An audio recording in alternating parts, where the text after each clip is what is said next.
அனைவருக்கும் வணக்கம். இன்று யோகா பகுதியில் நம்ம பார்க்கக்கூடியது இடுப்பு பகுதிகளுக்கும் கால் பகுதிகளுக்கும் சில சுலபமான பயிற்சிகளை பார்க்க போகிறோம். அதாவது இப்போ நம்ம அந்த காலத்துலலாம் பார்த்தோம்னா நம்ம சம்மணம் போட்டு தான் உட்காந்து சாப்பிடுவோம். இப்போலாம் நம்ம நாற்காலிலேயே உட்காந்து சாப்பிட்ற மாதிரி ஆயிடுச்சு. அது சரியான டைஜஷனும் வராது, நம்ம கால்களுக்கு ரத்த ஓட்டமும் அதிகமாக போகாது. அதனால கீழே சம்மணம் போட்டு சாப்பிட்றது ரொம்பவே நல்லதுன்னு சொல்லுவாங்க. இப்போ சில பேருக்கு பார்த்தோம்னா உட்காந்துட்டோன்னா இந்த மாதிரி சம்மணம் போட்டுட்டு எழுந்துக்க முடியும்னா எழுந்துக்க அப்படியே முடியலை அப்படிங்கிறதால கைகளை இப்படி வச்சுட்டியோ இல்லை வேறு மாதிரி இப்படி வச்சு எழுந்துக்கிற மாதிரி எழுந்துக்கிறாங்க. அது ஏன் அப்படிங்கிற பார்த்தோன்னா கால்களுக்கும் நம்மளோட அந்த இடுப்பு பகுதியில் இருக்க அந்த தசைகளுக்குமே ஸ்ட்ரென்த் இல்லாமல் இருக்கிறதுனால தான் இந்த மாதிரி இருக்குது. இப்போ நம்ம சம்மணம் போட்டுட்டு அப்படியே கை எங்கேயுமே வைக்காமல் உட்காந்து அப்படியே எழுந்தோன்னா நல்லா ஹெல்த்தி பர்சனுங்கிற மாதிரி சொல்லுவாங்க.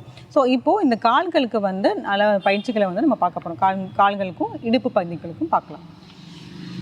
இப்போ அதுக்கு அப்படியே படுத்துட்டு பண்ணுற மாதிரி இருக்கும்.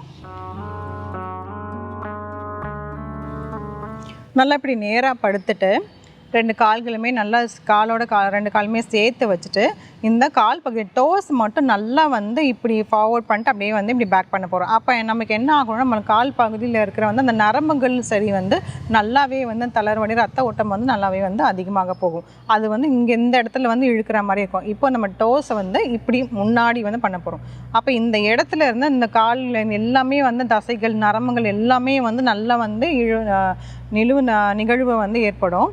அதே மாதிரி இப்போது இந்த டோஸ் முன்னாடி கொண்டு வர போகிறோம். நமக்கு அதை பண்ணும் போதே தெரியும் நல்லா அந்த ஸ்ட்ரெச் ஆகிறது.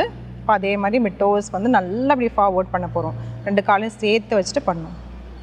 அதே மாதிரி இப்படி இதிலே அப்படியே சில வினாடிகள் கூட இருக்கலாம். அப்படியே நல்லா இப்படி வச்சுட்டு 1 2 3 4 5 6 7 8 9 10 அதே மாதிரி கால்கள் பாதத்தை நம்மளை நோக்கி இப்படி வைக்கணும். 1 2 3 4 5 6 7 8 9 10 தளர்த்திக்கலாம்.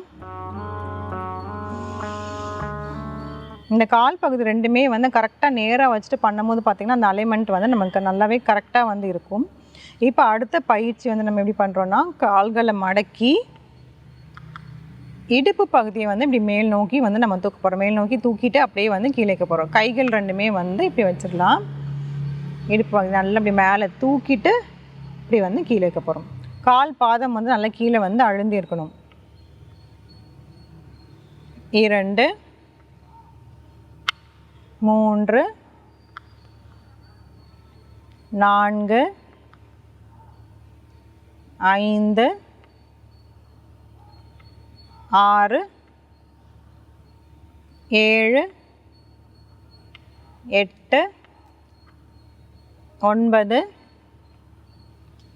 10 தளர்த்திக்கலாம்.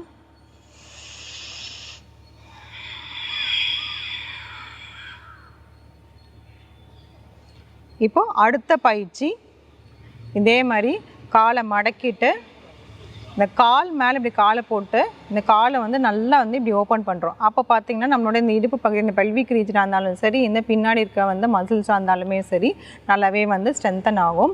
இப்போ இதில் எப்படி என்ன பண்ணுறோன்னா இடுப்பு பகுதியை மேல் நோக்கி தூக்க போகிறோம். ஃபஸ்ட்டு கால்கள் கீழே வச்சுட்டு ரெண்டு காலுமே கீழே வச்சுட்டு இடுப்பு பகுதியை தூக்கணும்.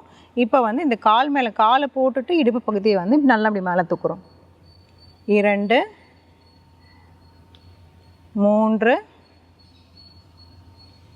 4 5 6 தளர்த்திக்கலாம். இப்போ அப்படியே இடது காலில் பண்ண போகிறோம்.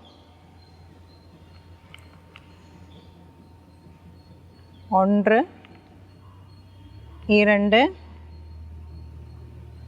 3 4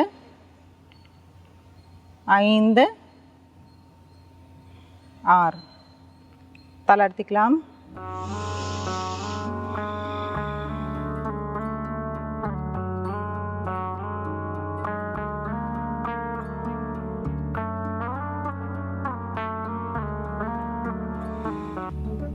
இதெல்லாம் வந்து சுலபமான வந்து பயிற்சிகளாக தான் இருக்கும். இது வந்து யார் வேணாலுமே செய்யலாம், பெரியவங்களாக இருந்தாலுமே வந்து தாராளமாக செய்யலாம். ஆனால் வந்து ரொம்ப மூட்டு வலி ஜாஸ்தியாக இருக்குன்னு அவங்க வந்து கொஞ்சம் பொறுமையாகவே வந்து செஞ்சுக்கலாம், இல்லைன்னா வந்து தவிர்த்துடலாம்.